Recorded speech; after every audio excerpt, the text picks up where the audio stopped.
ঢাকার ফুটপাত দখলমুক্ত করতে অভিযান জোরদার করেছে ঢাকা মেট্রোপলিটন পুলিশ, ডিএমপি ও সিটি কর্পোরেশন। বুধবার সকালে ঢাকা উত্তর সিটি কর্পোরেশন, ডিএনসিসি এবং গুলশান ট্রাফিক বিভাগের সমন্বয়ে বনানীর কাকলি মোড় থেকে সৈনিক ক্লাব পর্যন্ত এই অভিযান পরিচালিত হয়। ভাই আমার কোনো অভিযোগ নেই, নিচে যাই কেটে নিয়ে আর বলার। কত টাকা জরিমানা দিয়েছে? 2000 টাকা। খ্রিস্টা ভাইরাস এই কারণে। ভাই কোনো সমস্যা নাই, 2000 টাকা জরিমানা কষ্ট উনি নিচ্ছে, ওনার আইন উনি চালাইছে। ভাই এখানে আমার কিছু বলার নাই, বুঝছেন? রাস্তায় যে হুন্ডাগুলো রাখছে এগুলো দেখেন নাই?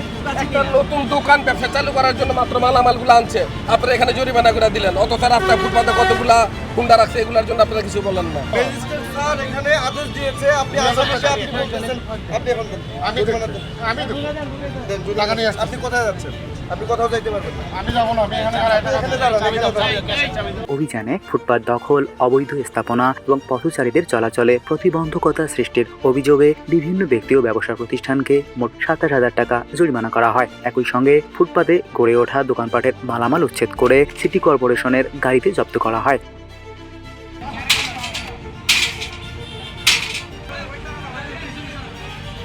অভিযানে উপস্থিত নির্বাহী ম্যাজিস্ট্রেট ও পুলিশ কর্মকর্তারা জানান, শুরুতেই কঠোর ব্যবস্থা না নিয়ে দোকান মালিকদের সচেতন করা হচ্ছে, তবে নির্দেশনা না মানলে পরবর্তীতে আরও কঠোর পদক্ষেপ নেওয়া হবে।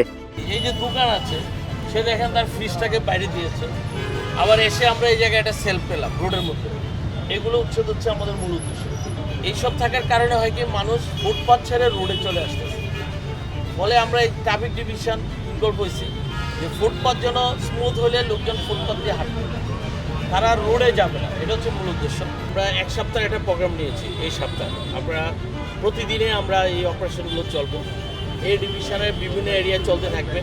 এর মধ্যে যদি আমরা মেসেজ পাই যে আবার বসছে, এরপর আমরা আরও হার্ডলাইনে যাব। প্রথমে আমরা তাদেরকে সতর্ক করা হয়েছিল, লিফলেট বিতরণ করা হয়েছে। আজকে আমরা যখন এসেছি আমরা শুরুতেই আমরা চাইনি যে তাদেরকে কোনো জেলে পাঠানো বা এই ধরনের কোনো হার্ডলাইনে যাওয়ার জন্য, কিন্তু আমাদেরকে যারা রেসপেক্ট করে, রাষ্ট্রকে রেসপেক্ট করে, যারা এই সতর্কতার পরেও যারা আজকে আমরা পেয়েছি রাস্তায় তারা ফুটপাত দখল করে রেখেছেন, ফুটপাতের রাইট কিন্তু সবার। তো এখানে একজন ব্যক্তি তার দোকানের মালামাল রাখতে পারে না। তো আজকে আমরা যেটা করেছি, আমরা আজকে শুরুতেই জেলে তাদেরকে পাঠাইনি। আমরা এখানে সিটি কর্পোরেশনের এক্সিকিউটিভ ম্যাজিস্ট্রেট আছেন, উনি তাদেরকে আর্থিকভাবে জরিমানা করেছেন। সবারই বক্তব্য থাকে যে চলে যাওয়ার পরে আবার বসে। তো এটার জন্য আসলে আপনারাই আমাদেরকে সহায়তা করতে পারবেন। আপনারাই যখন আবার এটা দেখবেন, আমাদেরকে নোটিফাই করবেন, আমরা আবারও আসবো। আমি এখানে কন্টিনিউয়াস গত মাস অনেকগুলো অভিযান করেছি এবং অনেক জরিমানাও করা হয়েছে ওদেরকে, তো সতর্ক করা হয়েছে, কিন্তু আসলে এই যে সতর্ক হয়নি এরা। এর মধ্যে ডিএমপি থেকে অনেকবার নোটিশ দেওয়া হয়েছে। কারণ সেই প্রেক্ষিতেই আজকে আমরা একসাথে সিটি কর্পোরেশন এবং ডিএমপির এই অভিযানে আমরা জরিমানা করছি এবং হচ্ছে সতর্ক করছি ওদের। আগামী কয়েকদিন রাজধানীর বিভিন্ন এলাকায় ধারাবাহিকভাবে এই অভিযান চলবে বলে জানিয়েছে ডিএনসিসি।